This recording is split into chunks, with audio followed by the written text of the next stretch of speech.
விகடன் நேயர்களுக்கு வணக்கம். நான் உங்கள் வருண். 2026 தேர்தல் அப்படிங்கிறது ரொம்பவே இன்ட்ரெஸ்டிங்கான ஒரு களமாக மாறி இருக்கு. பரபரப்பாக ஒரு பக்கம் பரப்புரையெல்லாம் தலைவர்கள் பண்ணிட்டு இருக்கிறாங்க. ஒரு 4 முனை போட்டி தான் நிலவுது தமிழ்நாட்டு அளவில்.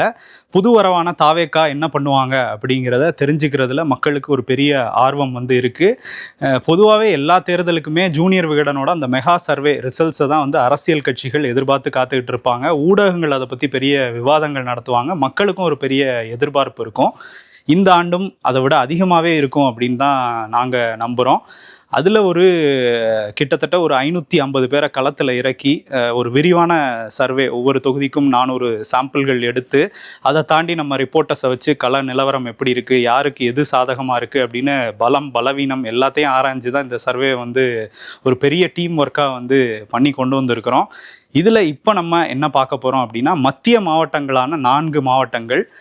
அதில் கரூர் ஏற்கனவே ஒரு ஹாட்ஸ்பாட்டாக வச்சுருக்கிறாங்க, அங்கே உள்ள 2 தலைவர்கள். அதை தாண்டி திருச்சிராப்பள்ளி, திருப்புமுனையாக இருக்கும் திருச்சி அப்படின்னா அரசியலில் சொல்லுவாங்க, அந்த மாவட்டமும் பார்க்க போகிறோம். சின்ன மாவட்டங்களான அரியலூர், பெரம்பலூர், இந்த 4 மாவட்டங்களை தான் இந்த வீடியோவில் நம்ம பார்க்க போகிறோம். உள்ளே போய் டீட்டெயிலாக பார்த்துருவோம்.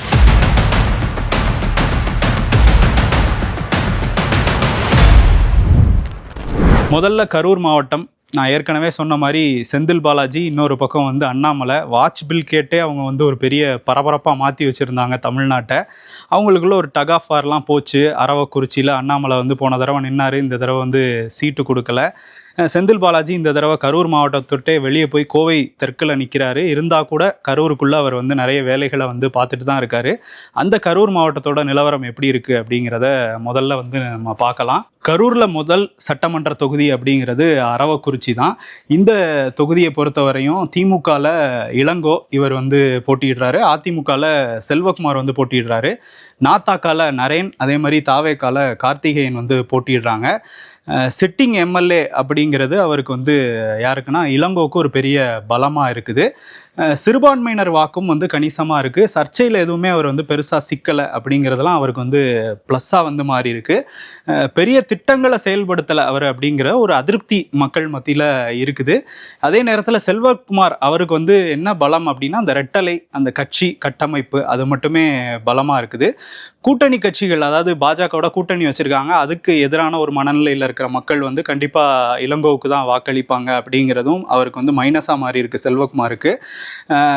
இவங்க இதே நேரத்தில் இங்கே பார்த்தோன்னா தாவேக்கா அவங்க புது ரோல் ப்ளே பண்ணுறாங்க. அவங்க கிட்டத்தட்ட ஒரு பர்சன்டேஜ் இங்கே வாங்குறது, அது இங்கே திமுகவுக்கு சாதகமாக முடியுது அப்படிங்கிற மாதிரி தான் நம்ம சர்வேல ரிசல்ட்ஸ் வந்திருக்கு.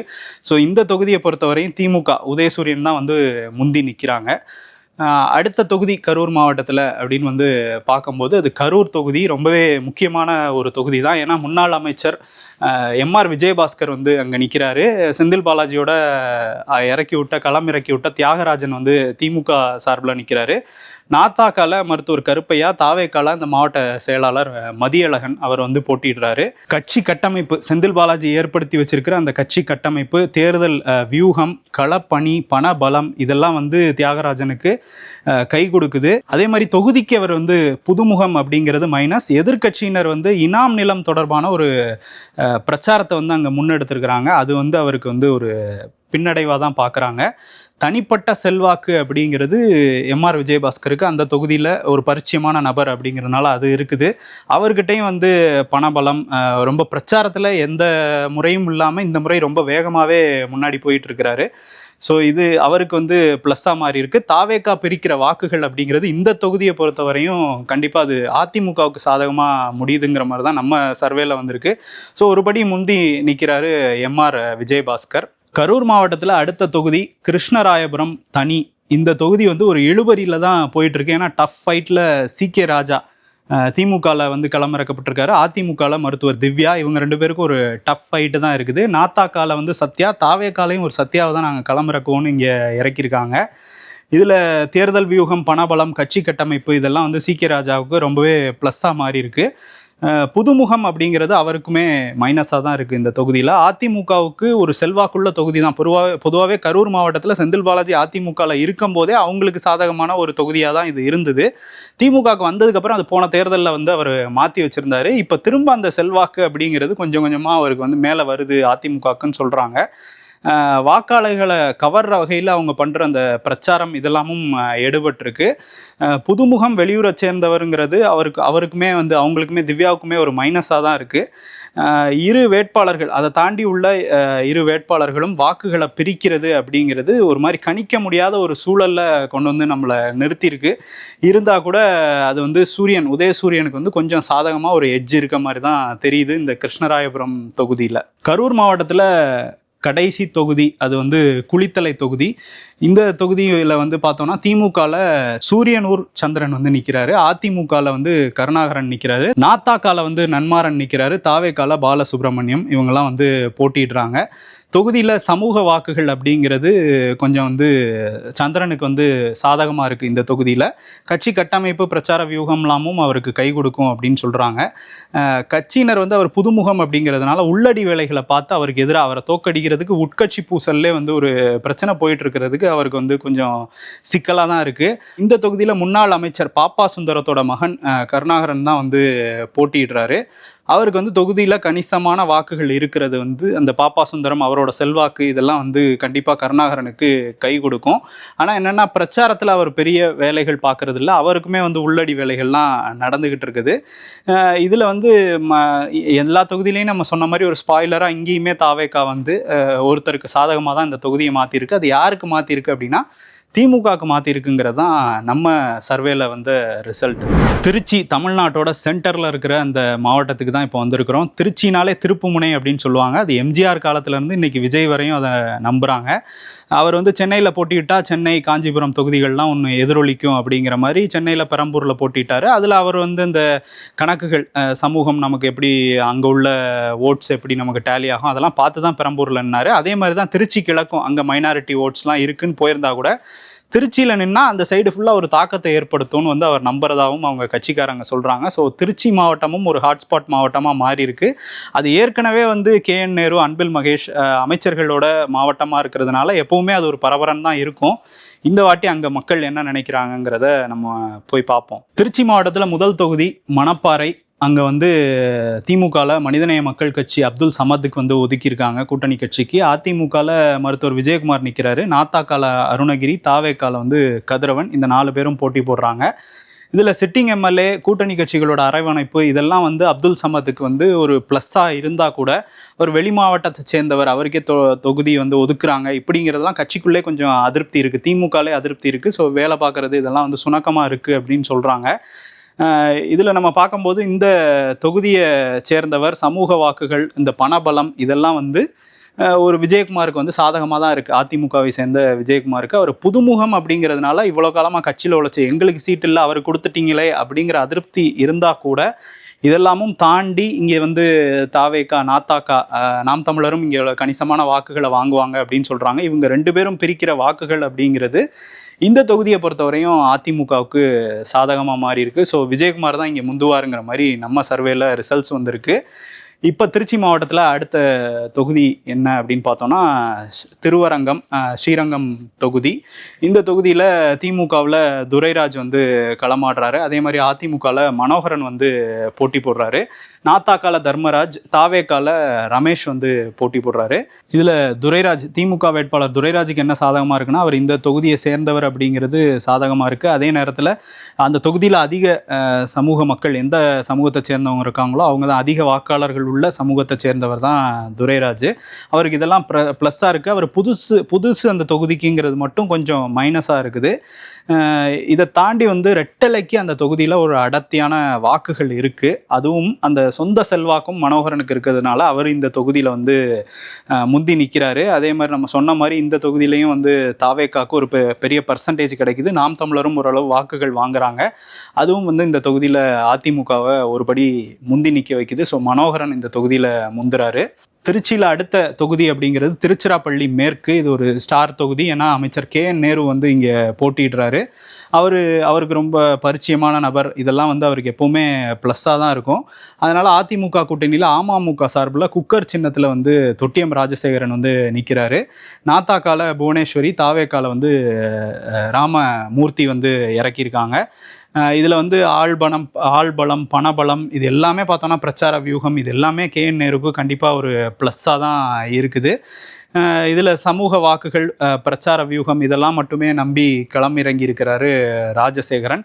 இவர் வந்து தொகுதிக்கு புதியவர். அது மட்டும் இல்லாமல் குக்கர் சின்னம் அப்படிங்கிறது வந்து கொஞ்சம் அவ்வளோ பரிச்சயம் இல்லாதது. வைட்டமின் பாவை இறக்குறதுக்கும் அவர் வந்து கொஞ்சம் தயங்குறாரு. இது எல்லாமே வந்து யாருக்கு சாதகமாக மாறி இருக்குன்னா KN நேருக்கு சாதகமாக மாறி இருக்கு. இதில் குறிப்பிட்ட சொல்லணும்னா தாவேக்காவுக்கு ஒரு ஓட் பர்சன்டேஜ் இருக்குது. அது அதிமுகவோட ஓட் பேங்க்லேருந்து கொஞ்சம் உருவுறாங்க அப்படின்னும் சொல்கிறாங்க இந்த தொகுதியில். ஸோ அப்படி பார்க்கும்போது இது வந்து திமுகவுக்கு ஒரு எளிதான வெற்றியாக தான் அடைஞ்சிருவார் KN நேரு அப்படின்னு சொல்கிறாங்க இந்த திருச்சி மேற்கை பொறுத்தவரையும். திருச்சி மாவட்டத்தில் அடுத்த தொகுதி விஜய் போட்டியிடுற திருச்சி கிழக்கு அந்த தொகுதி. அங்கே சிட்டிங் MLA இனிகோ இருதயராஜுக்கு தான் திமுகவில் வாய்ப்பு கொடுத்துருக்குறாங்க. அதிமுகவில் வந்து ராஜசேகரன் நிற்கிறாரு. நாத்தாக்கால கிருஷ்ணசாமி வந்து நிற்கிறாரு. இதில் வீடு வீடாக போய் வாக்கு சேகரிக்கிறது, எந்த தேர்தலையும் இல்லாத அளவுக்கு ரொம்ப போய் எல்லாரோடையும் அரவணைச்சு பழகிறது, இதெல்லாம் வந்து இனிகோ இருதயராஜ் பண்ணிக்கிட்டு இருக்கிறாரு. ஏன்னா எதிரில் வந்து விஜய் நிற்கிறாரு அப்படிங்கிறதுனால ஜெயிச்சே ஆகணும் அப்படிங்கிற ஒரு இதுவும் அவருக்குள்ளே இருக்குது. அதே நேரத்தில் அவர் வந்து பெரிய அளவு திட்டங்களை அந்த தொகுதியில் செய்யாதது அவருக்கு வந்து மக்கள்கிட்ட அந்த அளவு வரவேற்பை கொடுக்கல. திமுகலையும் கொஞ்சம் உள்ளடி வேலைகள், இவர் வந்து ஜெயிச்சிட்டாரு, இங்கே இருந்துட்டாரு, இன்னும் கொஞ்சம் விட்டா இவர் வளர்ந்துருவார், ஏற்கனவே 2 பெரிய தலைக்கட்டுகள் அங்கே இருக்கிறாங்க திருச்சியில், இவரும் வளர்ந்துருவாருங்கிற மாதிரி உள்ளடி வேலைகளும் நடந்துக்கிட்டு இருக்குது. அதே மாதிரி சமூக வாக்குகள், பணபலம் இது ரெண்டும் வந்து அதிமுக வேட்பாளர் ராஜசேகரனுக்கு கை கொடுக்குது. இது எல்லாத்தையும் தாண்டி ஒரு மாற்றத்தை விரும்புகிற தலைமுறையினர் வந்து அங்கே இருக்கிறாங்க. விஜய் அந்த மைனாரிட்டி ஓட்ஸை வந்து குறி வச்சு அங்கே போயிருக்காரு. பெரிய பிரச்சாரங்கள் அங்கே பண்ணலைன்னா கூட விசில் சின்னத்தை வந்து வாக்களிக்கிறதுக்கு மக்கள் வந்து அங்கே கொஞ்சம் ஆர்வமாக இருக்கிறாங்க. பெண்களும் ஆர்வமாக இருக்கிறது நம்ம சர்வேல தெரிய வந்திருக்குது. ஏன்னா ஒரு புது வேட்பாளர், அதுவும் அந்த கட்சியோட தலைவரே நிற்கும் போது அங்கே வந்து அவர் ஜெயிக்கிறதுக்கான வாய்ப்புகள் இருக்குன்னு தான் நம்ம களத்தில் போய் ஆராய்ஞ்சப்ப தெரியுது. ஸோ திருச்சி கிழக்கில் விஜய் வெற்றி பெறுவாருங்கிறது நம்ம சர்வே முடிவுகளில் தெரிய வருது. அடுத்த தொகுதியும் ஒரு ஸ்டார் தொகுதி தான் திருச்சி மாவட்டத்தில் திருவெரும்பூர் தொகுதி. ஏன்னா அங்கே பள்ளிக்கல்வித்துறை அமைச்சர் அன்பில் மகேஷோட தொகுதி. இந்த தொகுதியில் பார்த்தோன்னா அதிமுகவில் பாக்குமாருக்கு வந்து சீட்டு கொடுத்துருக்காங்க. நாத்தாக்கால ஜல்லிக்கட்டு ராஜேஷ் அவர் வந்து நிற்கிறாரு. தாவேக்கால நவல்பட்டு விஜி அப்படிங்கிறவருக்கு வந்து சீட்டு கொடுத்துருக்காங்க. இவர் அந்த பகுதியில் ரொம்ப செல்வாக்கு வாய்ந்தவர் அப்படின்னு சொல்லி தான் அவருக்கு சீட்டு கொடுத்ததா சொல்கிறாங்க. இதில் ஏற்கனவே 2 முறை MLAவாக இருந்திருக்கிறாரு அன்பில் மகேஷ். அது மட்டும் இல்லாமல் அவர் அமைச்சராக இருந்திருக்கிறாரு. பணபலம் இருக்குது, தொகுதிக்குள்ளே ஒரு நல்ல அறிமுகம் இருக்குங்கிறது அவருக்கு ப்ளஸ்ஸாக இருக்குது. பட் நம்ம தொகுதிக்கு அவர் எதுவுமே செய்யலைங்கிற வருத்தம் வந்து அந்த பகுதி மக்கள்கிட்ட நம்ம சர்வே எடுக்கும்போது எதிரொலிச்சுது. இதில் வந்து பாக்குமார் இவருக்கும் வந்து ஒரு நல்ல அறிமுகம் வந்து தொகுதியில் இருக்குது. பிரச்சாரமும் அவர் வந்து எல்லா பக்கமும் போய் பண்ணிக்கிட்டு இருக்கிறாரு அப்படிங்கிறத பார்க்க முடியுது. ஆனால் கடந்த தேர்தலில் அவர் வந்து தோத்துட்டாரு அப்படிங்கிற அனுதாபம் கூட அவர் வந்து ஓட்டா மாற்ற பார்த்துக்கிட்டு இருக்கிறாரு. பணபலம் இல்லாதது அவருக்கு ஒரு பெரிய மைனஸாக வந்து மாறி இருக்குது. இதில் தாவேக்கா வேட்பாளர் நவல்பட்டு விஜியும் ஜல்லிக்கட்டு ராஜேஷ், ஏன்னா அவரும் வந்து நாத்தாக்கால ஒரு தெரிந்த முகம்ங்கிறதுனால அவங்க 2 பேருமே வாக்குகளை வந்து பிரிக்கிறாங்க. அது யாருக்கு சாதகமாக முடியுது அப்படின்னா இந்த தொகுதியில் அமைச்சர் அன்பில் மகேஷுக்கு வந்து சாதகமாக முடியுது. அடுத்த தொகுதி திருச்சி மாவட்டத்தில் லால்குடியும் ஒரு பேசுபொருளாக மாறி இருக்குது. ஏன்னா அங்கே வந்து டக்குன்னு IJKலேருந்து விலகி போய் அதிமுகவில் சேர்ந்தாங்க லாட்டரி மார்ட்டின் ஓட மனைவி லீமா ரோஸ் மார்ட்டின். அவங்களுக்கு அதிமுகவில் உடனடியாக சீட்டும் கொடுக்கப்பட்டிருக்கு. திமுகவில் பாரிவள்ளல் அவர் வந்து நிற்கிறாரு. நாம் தமிழரை பொறுத்தவரையும் மதன் நிற்கிறாரு. தாவேக்கால கூப்பா கிருஷ்ணன் அவருக்கும் சீட்டு கொடுத்துருக்குறாங்க. இதில் வந்து ஆளுங்கட்சி அப்படிங்கிறதும் சமூக பலமும் வந்து புதுமுகமான பாரிவள்ளலுக்கு ப்ளஸ்ஸாக இருக்குது. லீமா ரோஸும் இந்த தொகுதிக்கு புதுமுகம் தான், இருந்தாலும் தமிழ்நாட்டிலே பணக்கார வேட்பாளர் இவங்க தான். எல்லாம் வந்து செலவழிக்கிறதுக்கெலாம் அவங்க தயங்குறதே இல்லைங்கிறதுனால கட்சிக்காரங்களும் உற்சாகமாக வேலை பார்த்துக்கிட்டு இருக்காங்களாம். அது அவங்களுக்கு ரொம்பவே ப்ளஸ்ஸாக மாறி இருக்குது. இதில் முன்னாள் அமைச்சர் கூப்பா கிருஷ்ணனுக்கு தாவேக்கால சீட்டு கொடுத்துருக்கிறதுனால ஒரு மும்முனை போட்டி தான் இங்கே வந்து நிலவிட்டு இருக்கு. இந்த மும்முனை போட்டியிலையும் இந்த விட்டமின் பானால அவங்க வந்து லீமா ரோஸ் ஜெயிச்சிருவாங்கங்கிற மாதிரி தான் நம்ம சர்வேல வந்திருக்கு. திருச்சி மாவட்டத்தில் அடுத்த தொகுதி மண்ணச்சநல்லூர். இதில் வந்து திமுகவில் கதிரவனுக்கு சீட்டு கொடுத்துருக்காங்க. இவர் வந்து கிட்னி திருட்டு அந்த சர்ச்சையிலலாம் சிக்கனவருக்கே திரும்ப சீட்டு கொடுத்தது ஒரு பெரிய சர்ச்சையாக மாறிச்சு திமுகக்குள்ள. ஆனால் அதிமுகவில் கூட்டணியில் சிங்கத்தமிழர் முன்னேற்ற கழகம் அந்த கட்சிக்கு ஆர்வி பரதனுக்கு வந்து சீட்டு கொடுத்துருக்குறாங்க. நாத்தாக்கால தேன்மொழி, தாவேக்கால வந்து சரவணன், இவங்களுக்கெல்லாம் சீட்டு கொடுத்துருக்காங்க. இதில் சிட்டிங் எம்எல்ஏ பணபலம், இது ரெண்டை மட்டுமே வச்சு நம்ம ஜெயிச்சிடலாங்கிறது மண்ணச்சநல்லூர் கதிரவனோட ஒரு பெரிய பிளானாக இருக்குது. சுற்றி எவ்வளோ சர்ச்சை இருந்தாலும் அது மைனஸாக இருந்தால் கூட அதை வந்து பணபலத்தை வச்சு சரி கட்டுறதுக்கான வேலைகளை வந்து அவர் அந்த தொகுதிக்குள்ளே பார்த்துக்கிட்டு இருக்கிறாரு. சமூக வாக்குகளும் அந்த பிரச்சார வியூகமும் பரதனுக்கு வந்து கை கொடுக்கலாம் அப்படின்னு சொல்கிறாங்க. புதுமுகம் அப்படிங்கிறதுனால பெரிய ரீச் இல்லை மக்கள்கிட்ட அப்படிங்கிறத நம்ம பார்க்க முடியுது. இதில் வந்து விசில் பிரிக்கிற வாக்குகள் திமுகவுக்கு சாதகமாக மாறுது, தாவேகா பிரிக்கிற வாக்குகள். அதே நேரத்தில் எதிரில் இருக்கிற வேட்பாளர் பிரபலம் இல்லாததும் கதிரவனுக்கு சாதகமாக போகிறதுனால அவர் இந்த ரேஸில் வந்து ஒருபடி முன்னாடி நிற்கிறாரு. திருச்சி மாவட்டத்தில் அடுத்த தொகுதி முசிறி தொகுதி. முசிறி தொகுதியில் வந்து திமுக சார்பில் கருணை ராஜா போட்டியிடுறாரு. அதிமுகவில் யோகநாதன், நாத்தாக்கால வந்து பாக்கியலட்சுமி, தாவேக்கால விக்னேஷ், இவங்க 4 பேர் வந்து போட்டிடுறாங்க. 4 பேருமே இந்த தொகுதிக்கு புதுமுகங்களாக தான் இருக்கிறாங்க. கருணை ராஜாக்கு முன்னாள் அமைச்சர் செல்வராஜோட மகன் அப்படிங்கிறது ஒரு பலமாக இருக்குது. KN நேருவோட சிபாரிசும் இருக்கிறதுனால கட்சிக்காரங்க வந்து அவருக்கு வந்து வேகமாக ஒரு பிரச்சாரம் பண்ணுறது, ஒத்துழைப்பு கொடுக்கறது, இதெல்லாம் வந்து அவருக்கு ப்ளஸ்ஸாக மாறி இருக்கு. அதிமுக வேட்பாளர் யோகநாதன் வந்து என்ன பண்ணுறாருன்னா சென்டிமெண்ட்டாக போய் வாக்கு கேட்குறது, அதே மாதிரி அந்த பிரச்சார வியூகங்கள் அவருக்கு வந்து ஒரு மாதிரி கை கொடுக்குது அப்படிங்கிறத சொல்கிறாங்க. மற்ற 2 கட்சி வேட்பாளர்கள், அதாவது நாம் தமிழரில் ஓரளவு ஒரு குறிப்பிட்ட சதவீத வாக்குகளை பிரிக்கிறாங்க. தாவேக்கால பெரிய அளவு வாக்குகளை பிரிக்கிறது இங்கே இந்த தொகுதியிலையும் திமுகவுக்கு வந்து சாதகமாக மாறுது. ஸோ கருணை ராஜா வந்து ஒருபடி இந்த இதில் முந்தி போகிறாரு முசிறி தொகுதியில். திருச்சி மாவட்டத்தில் அடுத்த தொகுதி துறையூர் தனி. இந்த தொகுதியில் வந்து பார்த்தோன்னா திமுகவில் கூட்டணி கட்சியான காங்கிரஸுக்கு கொடுத்துருக்குறாங்க. விச்சு லெனின் பிரசாத் வந்து போட்டிடுறாரு. அதிமுகவை பொறுத்தவரையும் சரோஜா, நாத்தாக்கால கௌசல்யா ரமேஷ், தாவேக்கால ரவிசங்கர், இந்த 4 பேரும் வந்து போட்டி போடுறாங்க. இதில் தொகுதியில் சிட்டிங் எம்எல்ஏ திமுக ஆள் தான் அப்படிங்கிறதுனால கொஞ்சம் ஒரு மாதிரி காங்கிரஸோட கை சின்னம் வந்து ஒரு பிரபலமாக தான் இருக்குது அந்த தொகுதியிலங்கிறது அவங்களுக்கு ப்ளஸ்ஸாக இருக்குது. அவர் வந்து தொகுதிக்கு புதியவர் தான். அவர் வந்து சம்மந்தம் இல்லாமல் போய் வாக்கு கேட்கறது, இந்த மாதிரியான இடங்கள்ல அவர் யாருங்கிறது மக்களுக்கு தெரியலங்கிறது மைனஸாக இருக்குது. பணபலமும் அவருக்கு பெருசாக இல்லை அப்படிங்கிறது, அதே மாதிரி லோக்கலில் வந்து நிர்வாகிகள் அந்தளவுக்கு ஒத்துழைக்காததெல்லாம் வந்து அவருக்கு மைனஸாக இருக்குது. அதிமுகவில் சரோஜா வந்து லோக்கல் ஆதரவு இருந்தால் கூட, தொகுதியில் ஒரு நல்ல அறிமுகம் இருந்தால் கூட பணபலம் இல்லைங்கிறதுனால அவங்க பக்கம் பெருசாக வேலை நடக்கலை. அப்படிங்கிறதுனால இந்த தொகுதி வந்து ஒரு இழுபறி தொகுதியாக மாறி இருக்கு. யார் பக்கம் வேணாலும் கடைசியில் திரும்பலாங்கிற மாதிரி தான் துறையூர் தொகுதியோட நிலைமை இருக்குது. பெரம்பலூர் மாவட்டம் அதுதான் வந்து நம்ம அடுத்து பார்க்க போகிறோம். அதில் வந்து பெரம்பலூர் அப்படிங்கிறது சின்ன மாவட்டம், தமிழ்நாட்டில் ரொம்ப பின்தங்கிய மாவட்டம் அப்படிங்கிறதும் சொல்லலாம். இந்த இதில் வந்து முதல் தொகுதியாக பெரம்பலூர் தனித்தொகுதி. இந்த தொகுதியில் வந்து யார் போட்டிடுறாங்க அப்படின்னா அதிமுக சார்பில் தமிழ்ச்செல்வன் போட்டிடுறாரு. திமுக சார்பில் SD ஜெயலட்சுமி வந்து போட்டிடுறாங்க. நாத்தாக்கால சுகன்யா, தாவேக்கால வந்து சிவகுமார், இவங்க 4 பேரும் வந்து போட்டிடுறாங்க. திமுக வந்து கடந்த தேர்தலில் வந்து ஜெயிச்சிருந்தாங்க இந்த தொகுதி அப்படிங்கிறதும் ஆளுங்கட்சி வேட்பாளருங்கிறதும் அவருக்கு வந்து ஒரு ப்ளஸ்ஸாக இருக்குது. யாருக்குன்னா ஜெயலட்சுமிக்கு வந்து ப்ளஸ்ஸாக இருக்குது. ஆனால் உள்ளடி வேலைகள் நடக்குது. ஏன்னா இவருக்கு புதுசாக வந்து சீட்டு கொடுத்துருக்காங்க. இவங்களுக்கு இது எப்படி நமக்கு கிடைக்க வேண்டிய சீட்டு அப்படிங்கிறத ரேஸில் இருந்த சில பேர் வந்து இவங்களுக்கு எதிராக வேலை பார்க்குறாங்க. அதே தான் வந்து தமிழ்ச்செல்வனுக்கும் நடந்துக்கிட்டு இருக்கு. உள்ளடி வேலைகள் நடந்துக்கிட்டு இருந்தால் கூட அவருக்கு தொகுதியில் ஒரு நல்ல அறிமுகம் இருக்குது. அவருக்கு வந்து சொந்த கட்சியினர் வந்து பிரச்சனை பண்ணால் கூட அவருக்கு வந்து அந்த தனிப்பட்ட செல்வாக்கு அப்படிங்கிறது அவருக்கு வந்து கை கொடுக்குது. இதில் வந்து தாவேகா பிரிக்கிற வாக்குகள் அப்படிங்கிறது அதிமுகவுக்கு சாதகமாக முடிஞ்சிருக்கு. ஸோ தமிழ்ச்செல்வன் ஜெயிக்கிறதுக்கான வாய்ப்புகள் இந்த தொகுதியில் அதிகமாக இருக்குது.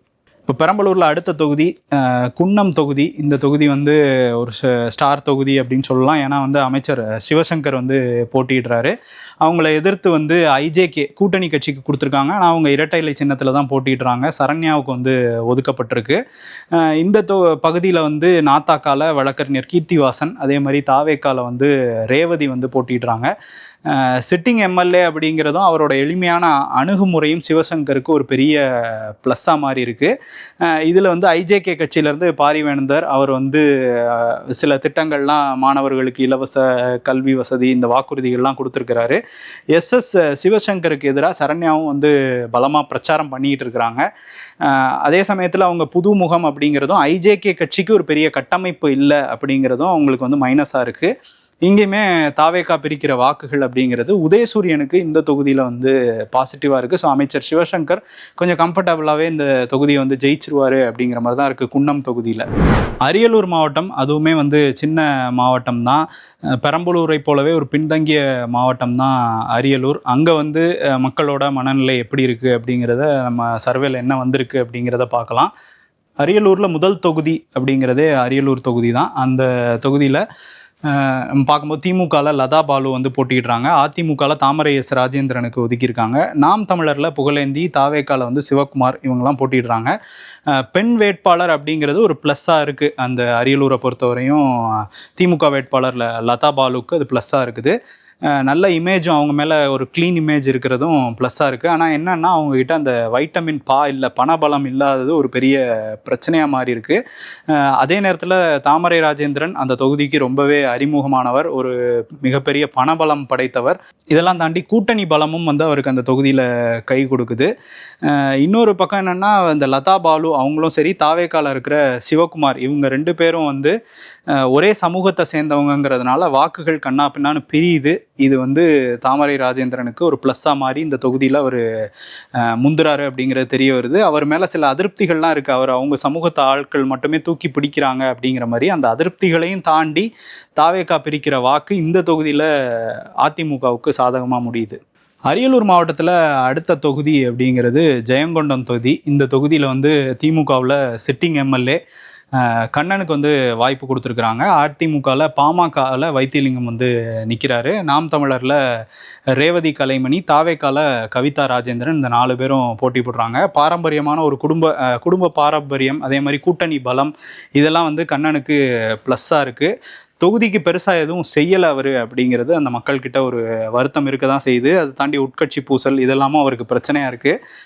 இந்த பிரச்சனையெல்லாம் எப்படி சமாளிக்கலாம்னு யோசிச்சுட்டு இருக்க போது தான் பாமகவில் வந்து சீட்டு ஒதுக்கியிருக்கிறாங்க வைத்திலிங்கத்துக்கு. அவருக்கு வந்து கட்சியில் கூட்டணி கட்சியினர் பெருசாக வேலை பார்க்கல அப்படிங்கிறதே அவருக்கு பெரிய ஒரு மைனஸாக மாறி இருக்கு. அதை தாண்டி வந்து இந்த தொகுதியில் போட்டியிட்ட தாவேகா வேட்பாளர் கவிதா ராஜேந்திரன் கணிசமான வாக்குகளை பிரிக்கிறது இந்த தொகுதியில் வந்து உதயசூரியனை ஜெயிக்க வைக்கிறதுக்கான ஒரு நிலைமை தான் நம்ம சர்வேல வந்து தெரிஞ்சிருக்கு. மத்திய மாவட்டங்கள் 4 மாவட்டங்களை வந்து நம்ம பார்த்தோம். கரூர், திருச்சி, அரியலூர், பெரம்பலூர். இதில் பார்க்கும்போது ஓவராலாக பார்க்கும்போது டிவிகே அப்படிங்கிறது ஒரு ஸ்பாய்லராக தான் இருந்திருக்குது. அது ஆனால் யாருக்கு இருந்திருக்குங்கிறது தொகுதிக்கு தொகுதி மாறி இருக்குது. ஒரு சில தொகுதிகளில் அது அதிமுக கை கொடுத்துருந்தா, ஒரு சில தொகுதிகளில் அது திமுகவுக்கு கை கொடுத்துருக்கு. இதுதான் வந்து நிலவரமாக இருக்குது. இன்னும் வந்து ஒரு வாரம் நம்ம இந்த சர்வே எடுத்து முடிக்கும் போது ஒரு வாரம் இருந்தது அந்த வாக்குப்பதிவுக்கு அப்படிங்கிறது. என்ன வேணால் மாறலாம், எப்படி வேணால் மாறலாம்ங்கிற ஒரு சூழலும் தான் தமிழ்நாட்டில் இருக்குது. ஸோ இதில் என்னென்னா அடுத்தடுத்து மண்டல வாரியாக நிறைய வீடியோக்கள் வரும். அதையும் பார்த்து ஆதரவு கொடுங்க. நன்றி.